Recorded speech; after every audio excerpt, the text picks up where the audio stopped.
Good afternoon, friends. House Speaker Nancy Pelosi is now waiting to pass the new infrastructure bill. This is not good news for millions of Americans. Welcome back to my channel. Here's your daily news report and fourth stimulus check update.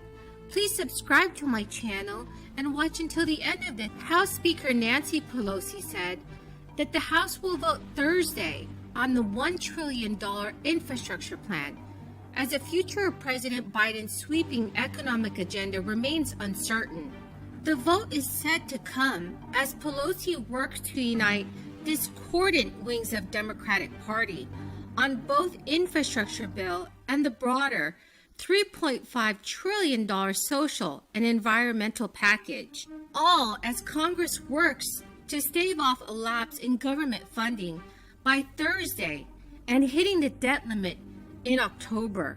Nancy Pelosi, along with Senate Majority Leader Chuck Schumer and senior White House officials, spent the weekend working to broker an agreement on the social and environmental packages. So far, they have been unable to strike a deal between progressive and moderate Democrats on a top-line figure for the social and environmental bill, or a framework of programs contained in the plan.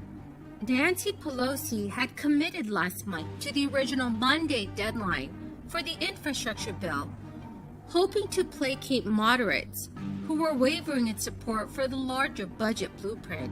President Biden spoke with lawmakers over the weekend on the path forward for his economic agenda.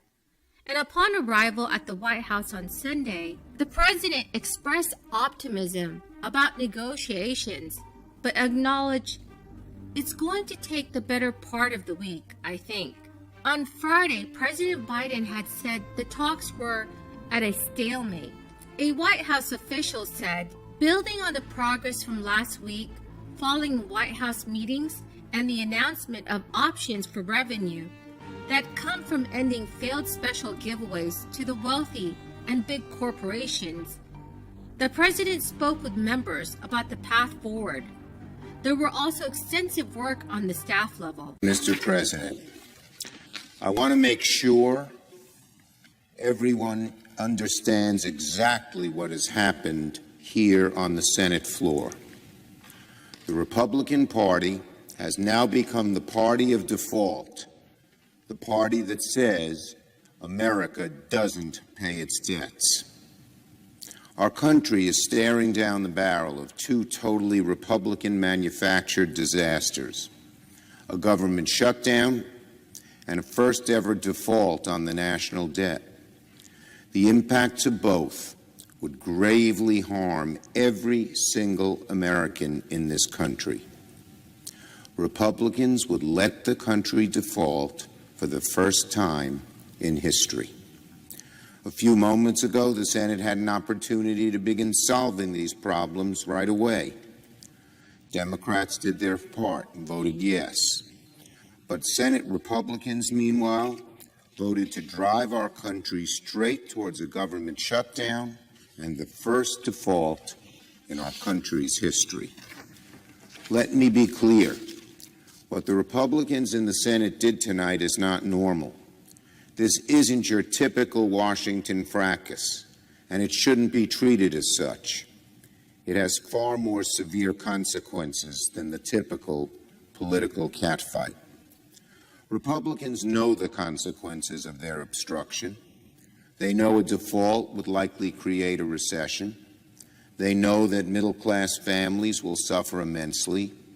They've heard the same warnings that we have. And by many calculations, the Republican default will raise the deficit by more than the American Rescue Plan. And yet, Republicans still obstructed tonight. It's one of the most reckless, one of the most irresponsible votes I have seen taken place in the Senate. And it should send a signal to every family, small business, market watcher about who in this chamber is in favor of endangering the economic stability of our country and who isn't. Let me repeat, the Republican Party has solidified itself as the party of default, and it will be the American people who pay the price. Social Security checks, Medicare benefits, veterans benefits, small business, all this and more are now on the chopping block because Senate Republicans are playing games with the full faith and credit of the United States. Now, despite Republican intransigence, this matter cannot be set aside. Throughout Sunday, Democrats had signaled that the infrastructure bill vote would not happen. Democratic Representative Pramila Jayapal, the leader of House Progressives, said there simply are not enough votes for the party to pass the infrastructure bill right now. A key moderate, Representative Josh Gottheimer, conceded the vote would likely occur early next week. Pelosi acknowledged earlier she wouldn't bring the measure for a vote, knowing it would fail. House progressives have said they will not vote for the separate infrastructure package unless it's accompanied by the much larger social bill, dubbed by the administration as the Build Back Better plan. But some moderates have balked at the current $3.5 trillion size of the plan, leading to feverish negotiations in a search of a middle ground. With the thinnest of margins in both chambers, Democrats cannot afford to lose any party votes. Everyone, the key word for this video is couch. If you're interested in entering my $100 Walmart gift card giveaway, please make sure to subscribe to my channel. Also make sure to like this video and comment below the key word. Thank you so much, everyone.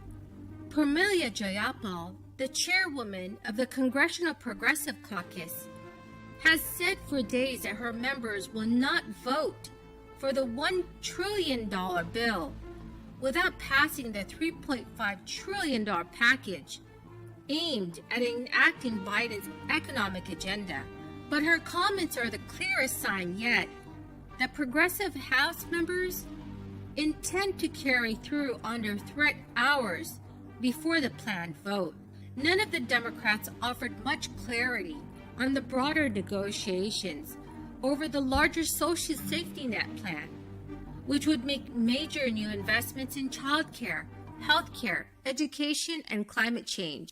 Remember, if you still have not received one of your stimulus checks or monthly advance child tax credit payments, the Internal Revenue Service recently released new deadline dates to facilitate late filers applying and being eligible for these benefits.